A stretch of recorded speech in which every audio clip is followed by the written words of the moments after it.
Nerd Avengers, what is up? It is Josh. I wanted to talk to you guys about Isiah Bradley and some mounting evidence that he may well be in some of the last few episodes of Falcon and the Winter Soldier and might be kicking a bunch of butt. Now, some of this comes from some things in the trailer that even some of you pointed out to me that I missed, but there is a new article out online coming out from the direct and some new comments that were made by the writer of the show, Feldman. And this all has to do with the possibility of this character, Isiah Bradley, coming in to the back 2 episodes of Falcon and the Winter Soldier. So let's check this article out. I'm going to read right from it a little bit, and then we will speculate about what it means. So it says here, and once again, this is on the direct. One of the more powerful moments so far in Falcon and the Winter Soldier thus far revolved around the long-kept secret of Bucky's Isiah Bradley. The powerful scene played to perfection by Carl Lumbly. I totally agree with that. He crushed it. Showed audiences another dark corner of the super soldier serum's legacy. It wasn't an easy exchange to watch unfold. I mean, I was captivated, but yeah, it was a little chilling. The character isn't all that well known. In fact, he's only been in a handful of comics. Unlike many other comic creations, Marvel never really came back around to use him in future storylines. This is true. So what series of events led to his involvement in Falcon and the Winter Soldier? Well, it says here in an interview with Vanity Fair within the Still Watching podcast, Marvel Studio producer Nate Moore, who is connected to the Black Panther series, but honestly, Nate Moore has been a producer on a lot of different things, was asked about whose idea it was to put Isiah Bradley into the storyline. Nate Moore was quick to credit Malcolm Spellman. Sorry, Malcolm. Falcon and the Winter Soldier's showrunner. That was Malcolm, he said. This is Nate Moore saying this. He said, "I want to do this. What's your feelings about this? I know it was a controversial comic, and I said it would be great. Bradley's amazing." Moore continued on, talking about how he enjoys the character of Isiah Bradley and had read his debut comic. "I read Truth, Red, White, and Black a long time ago, and I didn't think the comic was great, but I thought the idea was great. And I think Malcolm was very smart in figuring out how to anchor that story into the overall fabric of the show." That's very interesting. I've said before, guys, that despite what some people might think, that comic book was actually very controversial. And actually, there were a lot of people within the black community that did not like that comic book for a variety of reasons. I'll leave the research to you to go figure out why. What is the fabric of the show? The clear answer would be legacy, and that of Cap's shield, something that Moore instantly came to. The fabric is really about legacy, right? It's about what is the legacy of Cap's shield, and kind of America. I think if there is an overarching theme or idea of the show, it wants to interrogate that. And it's the legacy for everyone, and everybody is going to see that legacy differently. The Isiah Bradley we met in episode 2, however, is far different to his comic book counterpart. In fact, their participation in both couldn't be more different. Moore broke it down.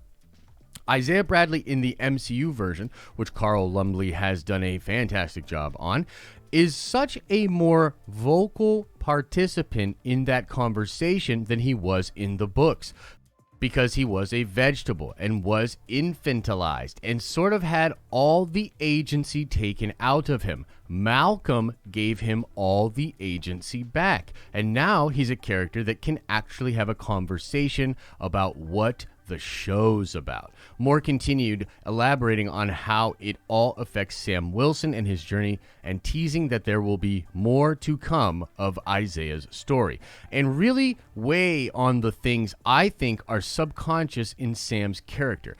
Isiah gets to make them conscious. He gets to bring them out, and I think that's such an important character, and more to come. But I think that's why the Isiah Bradley inclusion was so great. And again, all credit goes to Malcolm for really advocating for that. Okay, and so the article goes on to say here, Bradley's future, it's always a treat when a more unknown character gets pulled from obscurity and then thrown into the spotlight, even if that blah, blah, blah, blah, blah, blah, blah. Thankfully, hinted at more by the end of the segment, Isiah Bradley is likely to make a return at some point. this isn't really too much of a surprise, given how big a part of the show, or rather, given how big a part of his son is likely to play in the future. And in the comics, Elijah Bradley becomes one of the founding members of the Young Avengers. So it would be really neat to see Isiah Bradley potentially play a mentor role, not only for Elijah, but for the entire Young Avengers team. This, of course, would all be after Sam Wilson finds a way to bring more closure and justice to Bradley, or at least one would hope. Okay, very interesting there. The Isiah Bradley character is a very interesting character. We've talked about this comic before, what this means to people, and I actually really like the nuance going into here about, Spellman and his takes on the comic and what he wanted to do with the MCU version of the character. And, it's funny because I have said this before, guys, but I really do hold this to be the case that, as we move forward with Marvel, especially if we're going into the all new, all different Marvel, I mean, let's just be real. There's some stuff coming that I think was not handled amazingly in the comic books. But I am very interested in seeing how Kevin Feige and the team at Marvel Studios will handle such things. They have already taken obscure characters and weird little things from the comics and elevated them to a very high degree. There's a lot of good stuff that happens at Marvel Studios. There's some stuff they change that I wish they didn't, aka good guy scrolls and whatnot. Like, there's stuff that I still, as a comic book fan, prefer the comic book version of. But when it comes to specific characters, I think the MCU does an incredible job of bringing characters that maybe weren't perfectly developed or had flaws, and not as a character flaw is called development. I'm talking about a writing flaw, right? Marvel is able to take those things and bring them into live action and really elevate them. Now, the article does not specifically say when and where we may see Isiah Bradley, but it does hint at him coming back. And this is where I want to pull up. Forgive me as I sort of get this ready here. But I'm going to pull up that trailer that we went over yesterday, because in that trailer there was something I got wrong.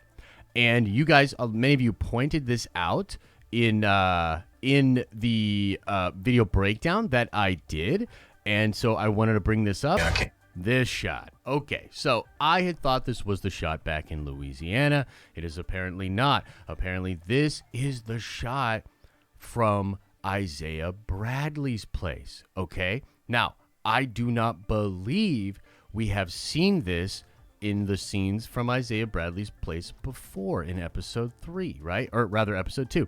But I believe this indicates we will be going back here. And with this shot from the trailer combined with what we just went over in the direct article, I do personally believe that we will visit Spellman, or rather Spellman, that we will visit Isiah Bradley, and that Sam will have some kind of a moment with him, and it will either bring in Bradley more into the fold, hopefully, so that he does some action and some fighting, because, man, I would just love to see that. But I don't know if I'm sort of getting too fanboyishly excited about that. Maybe that's not what's going to happen. Maybe instead, Isiah Bradley is just going to sort of give Sam a little bit of that voice that Spellman was talking about, right? As a black man and his struggle with just being someone that's trying to fight for America, despite America's checkered past and honestly checkered present, right? I think that's really what it's about. He does not feel as though he can just take that shield, but Bradley and Bradley's history perhaps using the shield, and maybe Bradley has a similar feeling about his responsibility, even though he was used and abused and all this horrible stuff happened to him, and he hates and he feels badly, that maybe even in Bradley there is something that he felt as though he was doing something good. I don't know exactly. I don't know how the MCU version of this is going to play out. I'm very interested to see what Spellman can do with Bradley.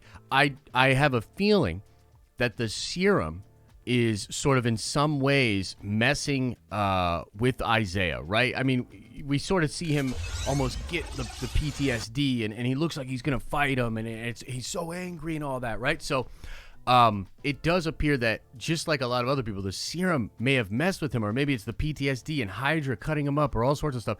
Isiah Bradley is a broken soldier. Once again, what is Sam Wilson's real superhero power? He's really good at helping ex-soldiers. I mean, he has the empathy that Steve Rogers had, right? Like, this is what Steve saw. I've been sort of talking about this. I've been tweeting about this, but like, Steve saw Sam working with those other soldiers after they came back. And he just saw himself. He saw that side of himself, that thing you can't replicate, that thing that just is that deep down, you are that kind of a person, that kind of empathetic, good leader. That is why Sam is the guy to be Captain America. And I've been speculating that he may well even try to help John Walker. But I think first, he may be able to help Isiah Bradley and get some clarity himself that is needed for Sam to be able to embrace the mantle of Captain America and pick up the shield. Because frankly, I do believe that Sam Wilson is going to become Captain America by the end of this show. And so there it is, guys, sort of speculation that we will be getting more of Isiah Bradley in either episode 5 or episode 6. I'm hoping we get to see him in action, but even if we get just, Lumley coming in and giving some more of that amazing dialogue and amazing screen presence, that would be really cool as well. And then, his son or his grandson being a founding member of the Young Avengers, I think that's going to be real too. And by the way, I would love to see both of them join Sam and start and get in on the action and start fighting. Again, probably just being too much of a fanboy with all of that, wanting to see all the super soldiers and all the Captain Americas. I want all the Captain Americas, you know what I mean? But, either way, looking forward to, I think, more of Isiah Bradley. What do you think's going down? Are you hyped to see him in the show? And what do you think's going to happen with that shield by the end of Falcon and the Winter Soldier? Let us know your thoughts in the comment section below. As I always say, guys, I hope you are having an awesome and a nerdy day, and I will see you in the next video.